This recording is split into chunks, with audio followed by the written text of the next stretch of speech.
मेरे हर एक Premiere Pro and After Effect वाले रील एडिटिंग ट्यूटोरियल पर आपको मोबाइल वीडियो एडिटर्स का सिग्नेचर दिख जाएगा। अगर आप भी उनमें से एक हो तो कमेंट करना I am your regular viewer. इसीलिए मैंने सोचा चलो इस वर्ल्ड को थोड़ा और डीपली समझते हैं। मैंने काफी मोबाइल वीडियो एडिटर से कांटेक्ट करने की कोशिश की, उनके सक्सेस स्टोरीज को पढ़ा और उनके प्रॉब्लम्स को भी डीपली समझा। उसके बाद मैंने रेडी किया 15 से 20 पावरफुल क्वेश्चंस का एक लिस्ट, और वही सवाल मैंने पूछा दो ऐसे एडिटर से जिन लोगों ने ना सिर्फ मोबाइल वीडियो एडिटिंग किया बल्कि एडिटिंग करके जेन्युइनली पैसा कमाया है। एक बंदा था जो 2 GB रैम वाले फोन से एडिट करता था और आज उसने अपने एडिटिंग से लैपटॉप तक खरीद लिया। मेरा फर्स्ट जो फोन था Vivo Y91i था, उसका 2 GB रैम था, 2 GB रैम था। ओके एंड स्टोरेज कुछ 32 GB का था। ओके मैंने उससे अर्न किया and then I will buy this Infinix G20 Pro 26,000 का मेरे को पड़ा था। ओके एंड देन इससे जो अर्न किया then I will buy PC जो जिसमें ये वीडियो कॉल हो रहा है। Okay okay okay. दूसरा बंदा अभी भी मोबाइल से ही एडिट करता है, लेकिन उससे अपने फैमिली को भी सपोर्ट कर रहा है, प्लस अपना कंटेंट क्रिएशन भी कर रहा है उसी फोन से। और अगर तुम इन दोनों के जवाब को ध्यान से सुन लोगे ना तो मैं गारंटी देता हूँ तुम्हारे 99% डाउट्स खत्म हो जाएंगे। तो नेक्स्ट 20 मिनट्स ध्यान से देखना। Are you ready? So hey guys, I am Panda and I am a freelance video editor and मैं इस चैनल के थ्रू आपके लिए एडिटिंग एंड फ्रीलांसिंग से रिलेटेड ऐसे ही हेल्पफुल कंटेंट्स लाता रहता हूँ। तो पहले तो सब्सक्राइब कर दो, फिर बढ़ते हैं वीडियो में आगे। फर्स्ट क्वेश्चन इज, सबसे इफेक्टिव एडिटिंग ट्रिक जो आप हमेशा हर एक वीडियो में यूज करते होगे, ऐसा कुछ बताओ। आप मोबाइल से वीडियो एडिट कर रहे हो तो अपने टाइमलाइन को ना, जब तक जो सीन आप खत्म कर रहे हो तो उधर ही खत्म कर दो। जो जो एलिमेंट्स आपने यूज किया है, पिक्चर वगैरह, उसको लॉन्ग पूरे वीडियो तक मत लेके जाओ, उधर ही स्टॉप कर दो। जब तक उसका काम है उधर ही आके ट्रिम कर दो उसको, सो दैट टाइमलाइन स्मूथ रहे और प्लेबैक भी स्मूथ रहे। और बाद में अगर क्लाइंट से चेंजेस भी आएंगे ना तो कौन सा मतलब इसी में अगर आप आफ्टर इफेक्ट यूज करोगे तो उधर नेम वगैरह एडिशंस आता है, इधर भी आता है बट थोड़ा कॉम्प्लिकेटेड है। आपको जब तक उसका काम है तब तक ही एलिमेंट्स को रखना है, देन उसको ट्रिम कर देना। सबसे बढ़िया ट्रिक मैं यूज करता हूँ पेसिंग एडिटिंग। मतलब मैं हर एक स्टेप में जाता हूँ। मतलब पहले अगर मैं कैप्शन बिछा दूँ तो कैप्शन लगाते चले जाऊंगा, उसके बाद मैं एनिमेशंस को स्टेज बाय स्टेप करते जाऊंगा, फिर जाके मैं उसके अंदर एसएफएक्स लास्ट में करता हूँ, फिर फाइनल टच करता हूँ, फिर लास्ट में मैं चेक करता हूँ हर कैप्शन को अच्छे से, जिससे होता है कि एडिटिंग स्मूथ होती है, फास्ट होती है। और ओवरऑल जब मैं क्लाइंट को देता हूँ तो उसमें कैप्शन रिलेटेड जो मोस्टली मिस्टेक्स होता है वो नहीं होता, तो वो एक्चुअली इम्प्रेस हो जाते कि wow he caption skill is good. क्योंकि छोटे छोटे मिस्टेक्स होते हैं जैसे इंटरनेशनल क्लाइंट को पसंद नहीं है कि इतना माइनर मिस्टेक को तू कर रहा है बार बार। So this one is the trick जो मेरे लिए फास्ट और स्मूथ और मेरे रेपुटेशन को भी बना के रखा। ऐसा कुछ बताओ कि आप बिगिनिंग टाइम में ऐसा कुछ एडिटिंग मिस्टेक करते होंगे जिसको आपने आगे जाकर सुधारा। हाँ, मैं जब पहले स्टार्ट किया था तो I was editing in InShot, सो उधर बहुत सारे इफेक्ट्स वगैरह नहीं आते, तो मैं जो मिस्टेक यूज करता था, जो PNG इमेज है उसको मैं लेके आया एंड देन मैं उसको वैसे ही छोड़ देता था बिना कोई मूवमेंट वगैरह के। तो एट टाइम वो थोड़ा सा ऑकवर्ड रह जाता था। अगर वो सीन लंबा खींचता, मतलब समझ लो 5-6 सेकंड का वो सीन में ही काम है, तो एक एलिमेंट एक जगह पे खड़ा है, मतलब नॉर्मली स्टिक हुआ है, तो वो बहुत ही ऑकवर्ड है। तो इन द टाइम मैंने उसको सुधारा। बड़ी मिस्टेक जो लोग करते हैं वो बेसिक्स को नहीं सीखते हैं, वो सिर्फ डिपेंड रहता है दूसरा एडिटर जैसा कर रहा है मैं उसको पूरा छाप लेता हूँ। लेकिन नहीं, आपको थोड़ा बेसिक जानना चाहिए ताकि टेक्स्ट को आप कैसे कॉन्ट्रास्टिंग बना सकते हो, आप आइकन को और कितना स्मूथ दिखा सकते हो, कैसे आप एनिमेशंस को ज्यादा बटरी स्मूथ बना सकते हो, या किन किन चीजों को अच्छे से आप कर सकते हो खुद के हिसाब से। बट मोस्टली लोग क्या करते हैं, ऑनलाइन में देखते हैं कोई कि ऐसा वीडियो बनाता है तो मैं भी ऐसे बनाने लग जाऊंगा, चलो उसको ऐसे ठाप लेता हूँ। तो ऐसे जब हम कॉपी पेस्ट करते हैं तो कभी हमारा चीजें अच्छी नहीं बनती और हमारा वर्क उतना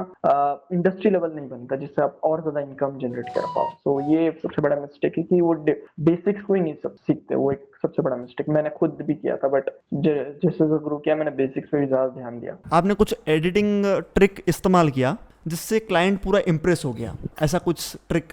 मैं जब मोबाइल पे एडिट करता था तब मैं कैपकट पे एडिट करता था। Okay after buying this okay.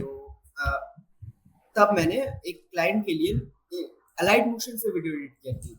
Okay okay. तो उसका हुक मैंने 3D वगैरह ऐड करके, मतलब 3D कैमरा नल वगैरह ऐड करके बहुत ही अट्रैक्टिव बना दिया था। तो उसके वजह से क्लाइंट बहुत ही खुश हो गया। क्लाइंट को इम्प्रेस करने का सबसे बढ़िया तरीका है ओवर डिलीवर करो। मतलब जो टाइम आप देते हो, मान लेते हैं आपको सुबह 10 बजे उठा आपने और आपको एडिटिंग करके सबमिट करना है 4 बजे, तो कोशिश करो आप 2 बजे ही सबमिट कर दो, 2 घंटे पहले। तो उससे होता क्या है, वो देखता है कि this is the person who is very interested, अपना टाइम निकाल के इतना अच्छे से पैशनेट तरीके से वर्क करके डिलीवर कर रहा है। बट ऑफकोर्स आपको क्वालिटी पे भी ध्यान देना है। तो एक बहुत बढ़िया तरीका रहता है टू इम्प्रेस योर क्लाइंट कि आप ओवर डिलीवर करो बट विथ क्वालिटी। तो उसको सही तरीका रहता है, अगर आप मान लेते हैं आप डिलीवर कर सकते हो 2 बजे, तो आप उसको एक्सटेंड कर दो टाइम की मैं आपका जो वर्क है मैं 4 बजे दूंगा, कि आप 2 बजे तक एडिटिंग करते हो, आई नो, बट आपको स्मार्टली वर्क करना है। तो आप बोल दो कि मैं 4 बजे दूंगा लेकिन आप 2 बजे दे दो। तो इससे होगा क्या, उसने बोला था 4 बजे लेकिन ये 2 बजे दे दिया, दैट्स फैंटास्टिक। तो ये एक ट्रिकी तरीका है टू इम्प्रेस योर क्लाइंट। और सबसे बेस्ट रहेगा कि मिस्टेक्स कम करो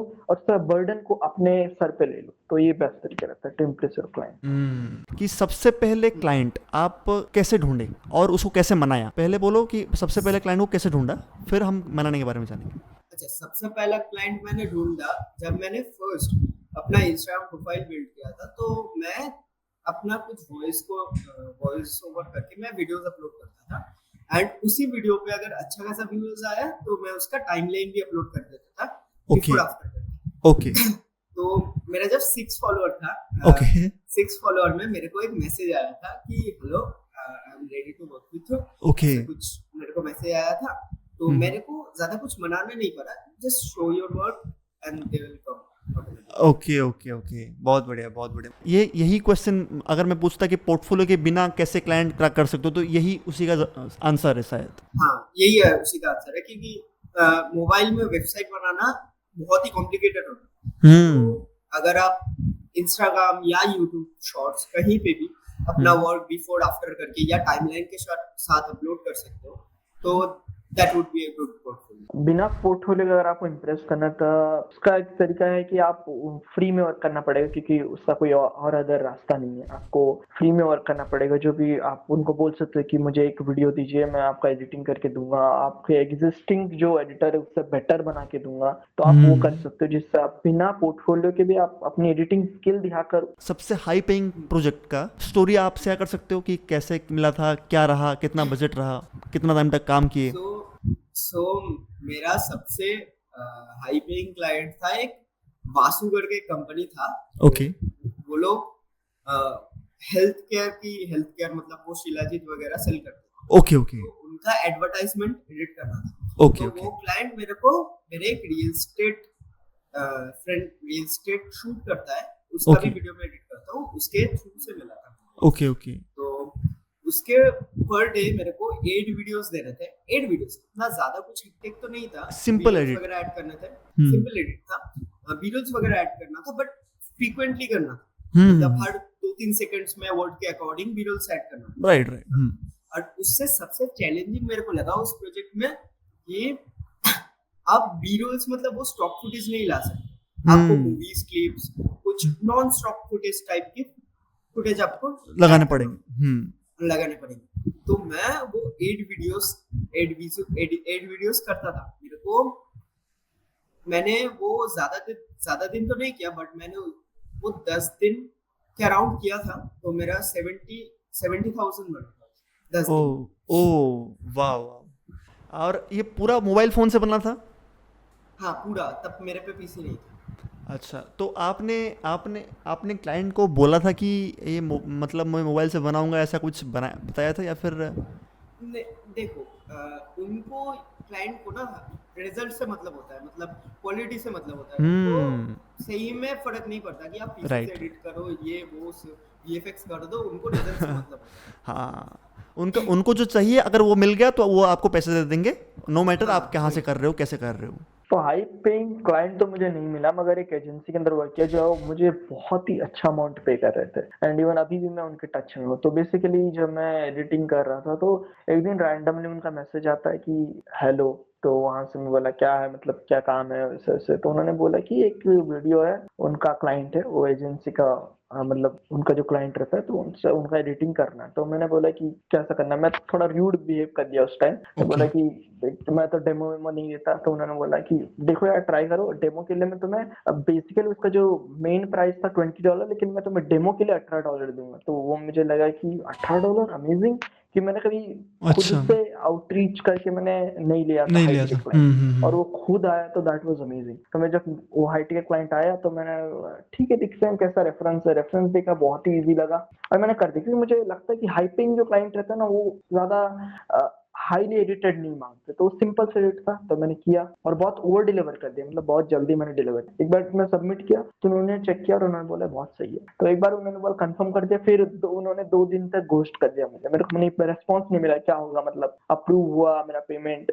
उसके बाद अच्छा। उन्होंने मैसेज आता है कि वो जो क्लाइंट था वो अपने वर्क में बिजी हो गया है, अब पता नहीं वो वीडियो शूट करेगा कि नहीं, मगर और एक वर्क है वो कर दोगे तो पता नहीं। तो मैंने बोला कि आप पेमेंट करो मुझे, तो उन्होंने बोला कि नहीं पेमेंट तो नहीं हो सकता, क्योंकि $18 ऐसे ही नहीं भेज सकते, आप पेपाल के थ्रू नहीं भेज सकते, उसमें मिनिमम 50 ऐसा कुछ लगता है, क्योंकि आप $18 दे भी देगा तो आप टैक्स पे करोगे तो आपको हाथ में मुश्किल से $13-14 मिलेंगे। हम्म। सो आई वाज लाइक ठीक है, 2 वर्क कौन सा है, तो उन्होंने बोला ये एक है और इसके लिए तुम्हें $35 मिलेंगे। तो $35 का मैंने वो वर्क डन किया, वो भी मतलब हल्का सा हार्ड था बट क्या हो गया। तो ऐसे मतलब एड के प्रोजेक्ट्स रहते थे तो मैंने काफी सारे वर्क्स किए, तो उनके थ्रू ही मैंने 45 इनकम जनरेट किया था। बट ओवरऑल देखा जाए उनके तो आज तक मैं लगभग 80-90 के तक कमा चुका हूँ। ओके, और मतलब उतना रेगुलर में वर्क नहीं आ पाता था, बट स्टार्टिंग में अगर आप इंटरनेशनल और बहुत ही हाई इनकम जनरेट करना चाहते हो और अगर आप बहुत ज्यादा टाइम स्पेंड कर सकते हो तो एजेंसी पर करो। मैं इतना जनरेट कर पाया वो भी कम टाइम देकर, अगर मैं बहुत ज्यादा टाइम देता तो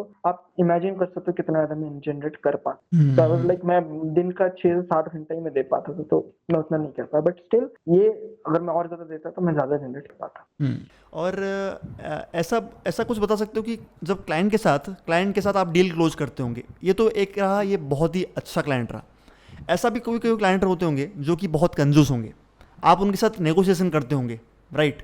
आप बोलेगी 1,000 या फिर 800, वो बोलेंगे कि भाई 400 में कर ले, 300 में कर ले, 200 में। तो आप नेगोशिएशन कैसे करते हो? मोबाइल पे एडिट करते भी कैसे नेगोशिएशन कर लेते हो? सो मेरा मैं उससे पहले मैं बोलना चाहूंगा, अगर आप लोग मोबाइल से एडिट करते हो तो अगर क्लाइंट्स या कोई थर्ड पर्सन जो मिडिल मैन है उसको पता चलता है ना, वो आपकी प्राइस बहुत ज्यादा डाउन कर देता है। उसको मिलता है 1000 रुपीज, आपको कंजूसी करके 250 में करना है, तो उस सबसे थोड़ा बच के रहना पड़ेगा। चार्जेस जो होते हैं वो वीडियो के कॉम्प्लेक्सिटी के ऊपर होता है, तो अगर आपको रेफरेंस मिल रहा है कि थोड़ा कॉम्प्लेक्स है तो आप उसको 1000 समझ लो, सपोज 1000 रुपीज चार्ज करो, तो क्लाइंट बोल रहा है कि भाई 600 रुपीज में कर दो, तो आप उसको मैक्स टू मैक्स 850 तक ही मैं लेके जाता हूँ। मैं अकॉर्डिंग टू मैं 850 से नीचे मैं लेके नहीं जाता, क्योंकि वो कॉम्प्लेक्स है। अगर मैं किसी प्रोजेक्ट में टाइम अपना 2 घंटा यूज कर रहा हूँ तो वो वर्थ इट होना चाहिए मेरे लिए, और उनका भी रिजल्ट पे इफेक्ट पड़ता है अगर प्राइस वगैरह कम हो। Right, right. तो और आप क्लाइंट को बताते नहीं हो कि मैं इसको मोबाइल से एडिट कर रहा हूँ अभी? देखो मैंने जो भी वर्क किया है किसी को भी मोबाइल से, किसी को भी प्रॉब्लम नहीं था कि मैं मोबाइल से कर रहा हूँ। उनको अपना वर्क मिल रहा था, उनको अपना क्वालिटी वर्क मिल रहा था, तो दैट्स व्हाई उनको कोई प्रॉब्लम नहीं था कि मैं पीसी से कर रहा हूँ कि मोबाइल से कर रहा हूँ। बेसिकली अगर क्वालिटी वर्क मिल रहा है तो कोई कभी भी क्वेश्चन नहीं करेगा कि ये मोबाइल से है या फिर पीसी से है या फिर कुछ से है। अगर क्वालिटी वर्क मिल रहा है तो, अगर नहीं मिल रहा फिर तो पंगा है। हाँ, फिर अगर नहीं मिल रहा तो वो क्यों ही आपके साथ स्टे करेगा, या फिर कोई रेफर भी नहीं करेगा। ओके। क्लाइंट के साथ नेगोशिएशन तो बेसिकली मेरा स्मूथली हो जाता है, क्योंकि मैं बहुत सारे वीडियोस से बनाया तो मेरा कम्युनिकेशन काइंड ऑफ ठीक है, जिससे मैं उनके साथ बात कर लेता हूँ। तो जब मैं बात करता हूँ तो सबसे पहले जब हम पहला वर्क करते हैं तो नॉर्मली मैं उनका वीडियोस लेता हूँ, एडिट करके दे देता हूँ, बट मैं कोशिश करता हूँ कि कुछ ऐसे पॉइंट्स रहने चाहिए जिनको मैं बोल सकता हूँ उन्हें कि आप इन चीजों को इम्प्रूव कर सकते हो, जिससे होता है कि मैं उन्हें फील होता है कि मैं उनका कुछ मतलब अलग से टाइम देके उनका मिस्टेक्स को आइडेंटिफाई कर रहा हूँ, उनको निकाल के मैं उन्हें एक्सप्लेन कर रहा हूँ कि ये मिस्टेक इनको फिक्स करो। अगर मान लो एक बिगिनर है जो कि मोबाइल से वीडियो रीडिंग करके अर्न करना चाहता है, तो पहले 3-4 महीने में वो कहाँ पर फोकस करे? सो वीडियो एडिटिंग सीखने के लिए आपको सीखना पड़ेगा कि सीखना कैसे। That's the basic thing. आपको पहले सीखना पड़ेगा सीखना कैसे, अदरवाइज आप वीडियो एडिटिंग नहीं सीख सकते। क्योंकि देखो पहले के पहले कुछ 1 या 10 डे समझ लो, 10 डे आप सॉफ्टवेयर पे फोकस करो। सॉफ्टवेयर के बेसिक्स, कहाँ पे क्या होता है, कैसे ट्रिम वगैरह करते हैं, साउंड वगैरह कैसे कम करते हैं। देन बाकी के 10 दिन जो है वो थोड़ा बहुत की फ्रेम मूवमेंट स्मूथ करना, की फ्रेम को एंड बेसिक इफेक्ट ट्रांजिशन वगैरह। देन बाकी के 10 दिन साउंड डिजाइनिंग में करो। ऐसे करके डिवाइड कर देते। ओके ओके, समझ। बेसिकली आपको वीडियो एडिटिंग सीखने से पहले सीखना कैसे है ये आपको सीखना पड़ेगा। कि पहले पहले हम क्या क्या अप्रोच लेकर सीखेंगे, हाँ हाँ। एडिटिंग को अगर कैसे आप सीखते की हैं। फ्रेम कर रहे हो, कोई 3D वगैरह कर रहे हो, एक बार में ऐसे कुछ भर रहे हो दिमाग में, तो वो बहुत ज्यादा कॉम्प्लेक्स हो जाएगा और आपका इंटरेस्ट भी चला जाएगा। पहले एक प्लान बनाना पड़ेगा, आप बोल रहे हो कि एक प्लान बना के हाँ, चलो कि मुझे ऐसे ऐसे करके सीखना है और मैं उसी को लेकर सीखूंगा अच्छे से, फिर इसको एडिटिंग में करियर बनाने के बारे में सोचूंगा। हम्म, और आपको जल्दी से जल्दी ग्रो करना है, द बेस्ट थिंग कि आपको टूल ही ऐसा सिलेक्ट करो जो इंडस्ट्री पे चल रहा है, या वो उसका वर्क डिलीवरी ऐसा हो जो इंडस्ट्री के लिए नीड हो। जैसे कि लाइट मोशन हो गया, इवन दो वो इंडस्ट्री में, बड़े इंडस्ट्री में नीड नहीं होता, लेकिन उसकी प्रोडक्शन क्वालिटी ऐसा है जो हर कोई एक्सेप्ट कर लेता है, वो बिलीव भी नहीं कर सकते कि ये मोबाइल में बना है। तो सबसे पहले ऐसा टूल सिलेक्ट करो जो आपको उस लेवल की क्वालिटी डिलीवर कर पाए, और फर्स्ट 3 मंथ आपको कोशिश करने की उस टूल को पूरा तरीके से 100% नहीं तो 70% तो आप पूरा तरीके से हर टूल के बारे में जानकारी इकट्ठा कर लो। मतलब क्या क्या होता है, की फ्रेम्स क्या होते हैं, ग्राफ्स क्या होते हैं, ये वगैरह वगैरह क्या होता है, और आप रूटीन में रहकर हर रोज एक ट्यूटोरियल देखकर उसको कॉपी पेस्ट कर सकते हो। और मोस्टली कहूंगा, अगर आप अर्निंग करना चाहते हो जल्दी से जल्दी, तो सबसे बढ़िया रहता है आज के टाइम पे रील एडिट करना, शॉर्ट्स वीडियो एडिट करना। क्योंकि जैसे कि लॉन्ग वीडियो तो आप मोबाइल में एडिट नहीं कर सकते, क्योंकि साइज का बहुत बड़ा इश्यू आएगा। इवन साइज का इश्यू नहीं भी आएगा ना, इतना लंबे वीडियो रहता है, अगर आप मान लो एडिटिंग कर दो, आपने 5 मिनट तक एडिटिंग कर लिया, मतलब उस जो लंबा वीडियो रहता है, तो एक पॉइंट पे अगर कोई ग्लिच आया तो आपका पूरा मेहनत पानी में जाएगा। हो सकता है आप 2-3 दिन लगा के मेहनत करो। सो दैट्स वाई सबसे बेस्ट रहता है, अगर अर्निंग पॉइंट ऑफ व्यू में 3 महीने के अंदर अंदर आप बेस्ट इनकम जनरेट करना चाहते हो, so I think best would be कि आप कोशिश करो शॉर्ट्स पे। ओके, शॉर्ट्स कंटेंट में भर भर के ट्यूटोरियल्स है, एंड इवन मेरे भी है। बस आपको कोशिश करना है उस तरीके से क्वालिटी को डिलीवर करने में और क्लाइंट हंट करने में, और उसमें भी आपको अच्छे क्लाइंट आजकल मिल ही जाते हैं। अगर आपका पोर्टफोलियो और पर्सनल ब्रांडिंग कर दो तो बहुत बढ़िया रहता है। मतलब आपको डेली अपना जो भी कंटेंट है, एडिटिंग जो भी आपने थोड़ा सा प्रोग्रेस किया, उसको आप इंस्टा पे डाल दो। मैंने भी स्टार्टिंग में वही किया था, थोड़ा थोड़ा एडिटिंग करता था, मैं इंस्टा में डाल देता था, धीरे धीरे करके क्लाइंट आए। तो बेस्ट थिंग यही होता है कि आप जो भी टूल है उसको पूरे तरीके से 100% आइडेंटिफाई कर लो कि ये मेरा टूल है, ये मेरा घर है, ये घर के अंदर ये जगह है जिसके अंदर मैं काम, दैट्स इट। और इनकम वाइज आपको शॉर्ट्स पे ज्यादातर फोकस करना, और कोई नीश पकड़ लो तो और बेटर है। और बेसिकली मोबाइल में तो नीशिंग भी नहीं होगी तो आप कहीं ना कहीं वर्क मिल ही जाएगा। 3 महीने के अंदर ऑफकोर्स कोई भी जनरेट कर सकता है, ज्यादा अमाउंट नहीं होगा, मगर ठीक है, धीरे धीरे आप उस पर भी प्रोग्रेस कर। और कुछ बजट फ़ोन, अगर बजट फ़ोन हो 15,000 के अंदर, आप क्या कौन सा रिकमेंड करोगे। See, मेरे को फोन के बारे में तो उतना ज्यादा नॉलेज नहीं है, बट मेरा फर्स्ट जो फोन था Vivo Y91i था। उसका 2 GB रैम था, 2 GB रैम था, ओके एंड स्टोरेज कुछ 32 GB का था। ओके मैंने उससे अर्न किया, and then I will buy this Infinix GT20 Pro 26,000 का मेरे को पड़ा था। ओके एंड देन इससे जो अर्न किया, then I will buy PC जो जिसमें ये वीडियो कॉल हो रहा है। Okay okay okay. तो आप बोल सकते हो कि 8-10 हज़ार के मोबाइल से भी शुरू हो सकता है। शुरू हो सकता है, डिपेंड ओके करता है आप कौन सा सॉफ्टवेयर यूज करते हो। ओके। और शुरुआत में इंसॉर्ट सही रहेगा।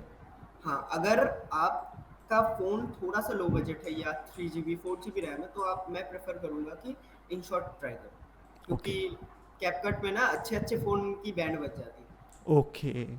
और लाइट मोशन तो छोड़ ही दो हाँ, उस मोबाइल में। और ऐसा कोई, अगर मैं आपको ऐसे बोलूँ कि मुझे 3 चैनल्स बता दो जहाँ से आपने एडिटिंग सीखा, फ़ोन से एडिटिंग करते वक्त आपको बहुत हेल्पफुल लगा। एक चैनल तो है हमारे बादशाह भाई का चैनल। ओके हाँ, बादशाह, उनका फुल चैनल नेम मेरे को नहीं पता, भूल गया मैं। ओके बस बादशाह भाई का चैनल है, बहुत सारे मोबाइल एडिटर उनको पहचानते हो। ओके उसका इंस्टाग्राम पे भी 40-50 के फॉलोअर्स है। ओके तो वो उससे मैंने सीखा था कि InShot वगैरह कैसे चलाता है। देन मैंने हैंसी वॉक्स करके एक यूट्यूबर है, तो ओके। उससे मैंने सीखा कि अलाइट मोशन कैसे चलाता है। Best app. अलाइट मोशन सबसे बेस्ट एप्लीकेशन मैं मानता हूँ वो है अलाइट मोशन। बट अगर आप बिगनर्स हो और कोई भी आइडिया नहीं है और इंडस्ट्री लेवल पे भी थोड़ा बहुत वर्क चाहिए तो आप कैपकट जा सकते हो। कोई एक टाइम सेविंग हैक? मैं बोलूँ तो अपने एसेट्स को प्रॉपर वे में रखो, ढूंढना ना पड़े कि इधर ये है उधर वो है। ओके। आपको पता होना चाहिए कि ये एसेट इधर ही है, मेरे को ये फोल्डर खोल के ही मिला। सबसे बेस्ट तरीका होता है टाइम सेव करने के लिए आपको प्रीसेट्स यूज करना पड़ेगा और अलाइट मोशन में प्रीसेट्स यूज करने का ऑप्शन मिलता है और मोस्टली मोबाइल एप्लीकेशन के अंदर आजकल मिल जाते हैं प्रीसेट ऑप्शन और कैपकट के अंदर तो है ही। आपका फर्स्ट अर्निंग क्या था? कितने रुपए? फर्स्ट मंथ मैंने 2500 अर्न किया था। फर्स्ट अर्निंग मेरा 100 रुपये हुआ था। वो मेरा एक इंस्टा में पोस्ट करता था रेगुलरली, तो एक कपड़े दुकान वाला क्लाइंट आया था और उसने बोला कि एक वीडियो बना बस रैंडम सी मेरा कपड़ा को मतलब एक्सप्लोर करते हुए, एंड उसके लिए मुझे 100 रुपये मिला था एंड वो मेरा पहला पेमेंट। Platform for client?